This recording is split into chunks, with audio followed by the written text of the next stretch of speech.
So, good morning mga property investors. Para sa video na ito, pag-usapan natin yung latest update as of September 2024 dito po sa Urban Deca Homes, Ortigas. Yan, pag-usapan natin magkakano ba yung dapat na income requirement ko or salary para maka-avail ako ng mga condominium investment dito sa Urban Deca Homes, Ortigas. Kung naghahanap po kayo ng ibang property katulad po ng Urban Deca Homes Manila, yan, Urban Deca Towers Cubao, Urban Deca Towers EDSA, DMCI at SMDCI, just let me know lamang po. So, tunghayan po natin.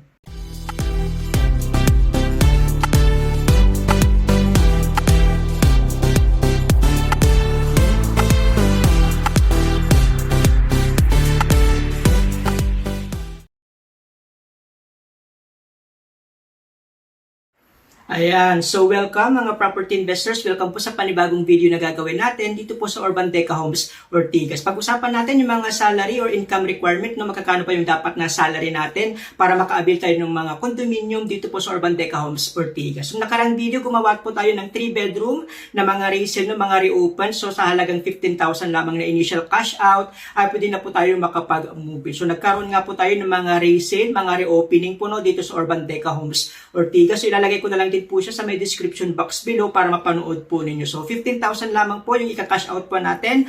Pwede na po tayo makakuha ng mga 3 bedrooms dito po sa Urban Deca Homes, Ortigas. So gumawa na rin po tayo ng mga videos na about sa mga 30.60 square meter kung naghahanap po yun ng medyo maliit na sizes. And then mga 35.57 square meter po. So may mga sample computations na rin po dyan. May amenities at yung 10,000 lamang na cash out. Pwede na po tayo makapag-move. So ilalagay ko na din po sila sa may description box below para mapanood po ninyo about informations po about dito po sa Urban Deca Homes, Ortigas. Okay po? So ito yung latest update natin as of September 2024 dito po sa Urban Deca Homes, Ortigas. Yan yung building IJK. As of the moment, wala pa po tayong price list, no? Ongoing constructions po yan. So hindi pa po siya open for sale po, no? So building IJK, yan yung mga ongoing constructions. Yung building K, baka ilabas na po yan sooner po. Yan yung mga unang mauubos, no? Yung mga facing amenities, no? Facing clubhouse, ganun po. So wala pa po tayong price list sa building I, JK po. Okay po, sa building L, yan yung newly RFO natin, 20,000 lamang yung pwede natin i-cash out. At pwede na po tayong makalipat, no, sa mga building L. So marami pa naman pong available sa building L.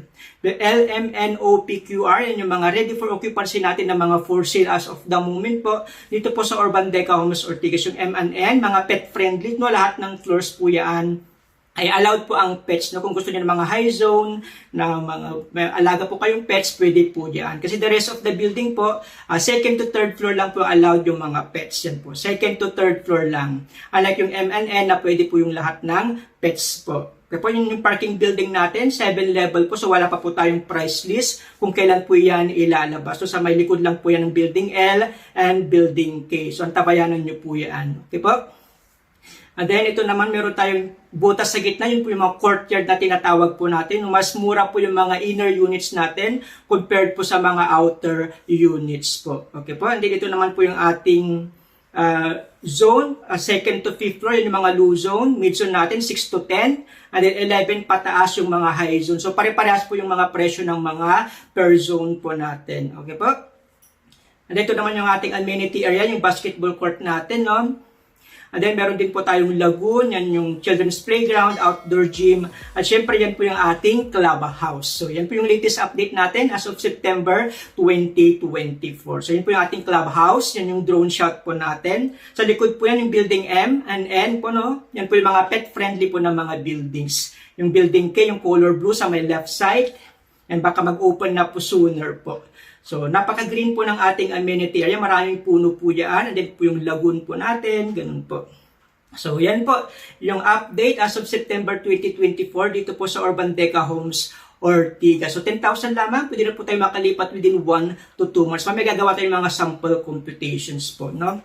So, yung property po natin along Ortigas Extension. So, Barangay Rosario, Pasig City pa rin po yung locations po natin, no? Yan po, makakaroon tayo ng Urban Deca Mall po dyan.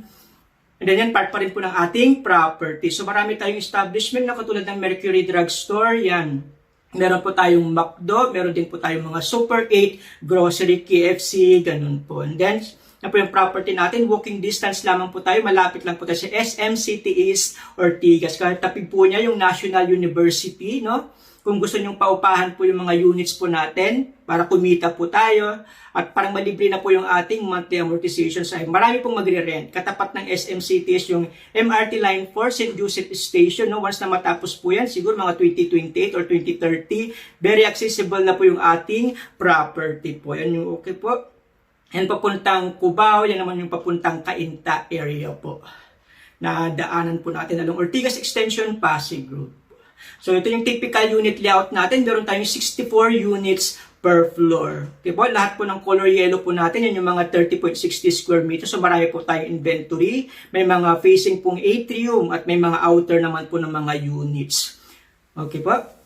Yan, marami po tayong inventories po dyan. Mamaya tingnan natin yung may inventory. Sa mga 2 bedroom natin na 35.57, yan, blue tsaka green, sila yung malapit sa elevator at fire exit naman po. And then yung mga 3 bedroom natin, yung mga nasa corner units, no, yung mga color red po natin. Doon may mga reopen po yan, so paunahan na lang po within weeks pa lang ay naubos na po yung property po natin ng mga 3 bedrooms, no. So kung naghahanap po yun ng medyo maluwang na space, pwede kayong 30.60 na magkatapat po, no, para mas malaking mga use. Dalawang 30.60 square meter po. Okay po?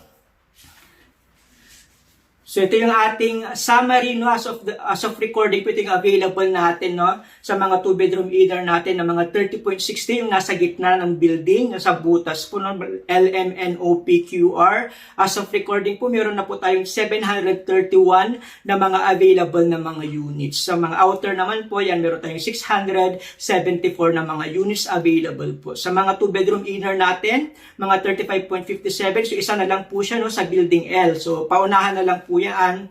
And then sa mga outer, sold out na po, no? Sa mga 3 bedroom natin, as of recording, meron tayong 12 na mga units na available. So in weeks time, pwede na rin po yung makuha po kaagad. So prepare nyo na po lahat ng mga documents po natin dahil paunahan po ng mga 3 bedrooms na reservations po. So yan po yung ating summary of unit na mga ready for occupancy dito po sa Urban Deca Homes, Ortigas. Okay po?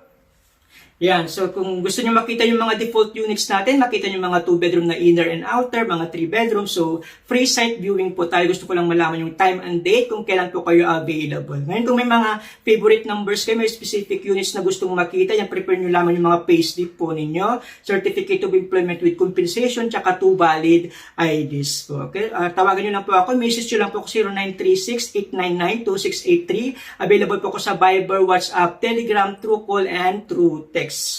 Okay po, so again, 0936-899-2683 para po may schedule na po natin yung free site viewing po natin dito po sa Urban Deca Homes, Ortigas. Okay po? Yeah, so dahil na po, tawag na po. So pag-usapan natin yung promo, no, na makakano ba yung dapat na income natin or salary requirement natin para magkaroon tayo ng mga units. So gross monthly income, pag-usapan natin mamaya. Yung naka-promo tayo na 10,000 to 20,000 lang na cash out, ay pwede na tayo makalipat within 1 to 2 months. So, ang tanong, magkakano ba yung dapat na salary or income requirement po natin? Okay ba? So, yan po yung pag-usapan natin sa mga susunod na slides po natin. Okay po. So, gross monthly income. So, marami po tayong mga financing na available po. AC monthly payments po tayo.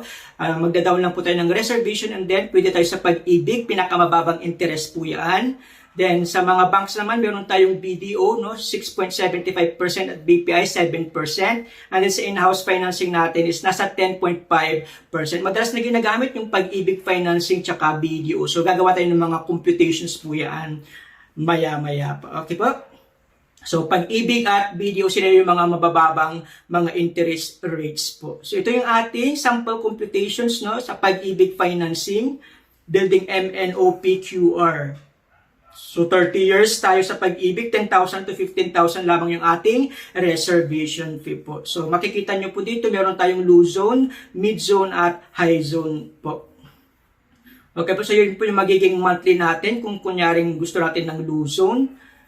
Mga 30.60 square meter inner outer, yan po nasa 19,074 yung magiging monthly natin in 30 years. Maximum po kasi tayo is 30 years. So, yung mga salary requirement is magbe-base din po tayo sa 30 years, depende po sa edad po natin. So, yung magiging monthly po natin.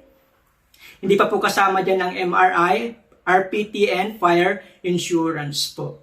Okay po, so estimated po, add po tayo ng more or less 1,400. So sa mga inner units, kailangan ng salary natin nasa 54,500, no, para ma-qualify po tayo na kumuha ng mga inner units, no. Ano sa mga high zone naman, mga 30.60 is nasa 56,100 dapat yung salary po natin. Kung gusto niyo ng mga outer units, kailangan ang salary natin nasa 58,300, and then sa high zone naman 59,700 po. So again, pag kulang po yung salary natin, pwede po tayo magkaroon ng mga co-borrowers po. No? Sa hanap po kayo ng mga Pag-ibig members din ng mga active members po. So pwede nyo po silang maging co-borrowers. Pag samahin nyo po yung salary po ninyo at kung yan na kuha nyo na po yung salary requirements, yan, pwede na po tayong kumuha ng mga units na gusto natin dito po sa Urban Deca Homes Ortigas. Sa mga 3 bedrooms, yan 15,000, nasa 70,400, no? Yan, sa mga outer na mga 35.57 at 64,000. So from 54,500 to 72,200 dapat yung salary po natin para makakuha tayo ng mga units dito po sa building MNOPQR. Again, this is 30 years. No, nag-base tayo sa computation ng 30 years. Kung gusto niyo ng 25 years or 5 years yan, so tataas na po yung ating salary requirement. Depende po sa edad po natin. Kung 39 years old kayo ngayon, pwede po kayo sa 30 years to pay po. Yan. So from 54,000 to 72,200 po tayo. Ito naman yung ating Building L. Computation pa rin po sa Pag-ibig. Yan, no? Ang kinaibahan lang niya, 20,000 yung reservation fee natin dito, and then 25,000 sa mga 3 bedrooms.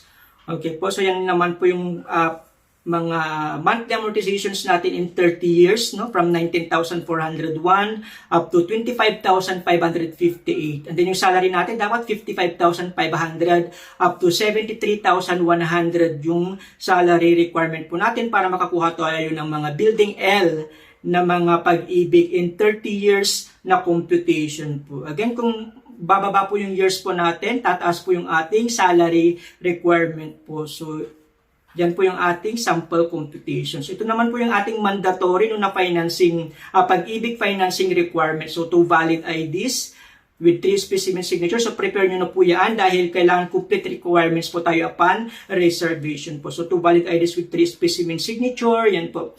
1 by 1 ID colored pictures with white background. Dapat walang name tag. No? So, and then, kailangan din natin ng birth certificate or marriage certificate kung married po kayo, verified TIN or TIN ID kasi kailangan yan i-verify sa BIR site po, no? And then, yung meron tayong ESAB, at least 24 months contribution po tayo, no? Nakukuha po yan through online or nakukuha po yan sa mga branch na pwede po tayo makahingi ng mga latest Pag-ibig contributions natin. Kailangan naka 24 months po tayong contributions po. And then yung BBS or Buyer Validation Seminar, yan nagagaling po sa atin yan. At kailangan na rin po ngayon Pag-ibig loyalty card, no? 1-day processing lang po yan kung wala pa po kayong loyalty card. Pwede po kayo pumunta sa mga any Pag-ibig branch. And then mag-install din po kayo ng Pag-ibig virtual app. Update nyo lang po doon yung email at contact number po natin. Okay? Kailangan din natin ng 3 months payslip. Kailangan certified true copy unless electronic system. No? Kung electronic or portal nyo po yung natatanggap, pwede po nyo pong screenshot, no? Yung mga email or portal po ninyo na doon nyo po natatanggap yung payslip nyo po. Then certificate of employment with compensation, yan pwede nyo palagyan ng seal.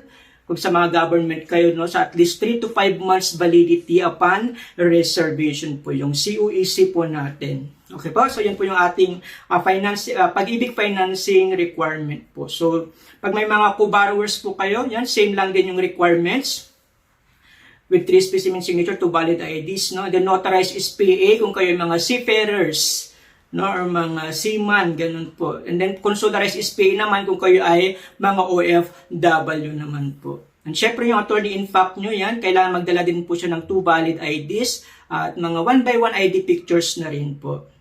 So yan po yung ating Pag-ibig financing requirements. Kailangan kumpletuhin po natin yan bago po tayo makapag-reserve. Kung kulang po, hindi po natin ma-reserve yung mga units po natin. Okay po? So prepare nyo na po yan. Pwede po kung mag-send, no? Message nyo na po sa aking Viber po. So ito naman yung ating video na mga computation sa building MNOPQR. So 10,000 lamang din, 15,000 lang din sa 3 bedroom, yung reservation fee natin. So maximum sa video is 20 years, no?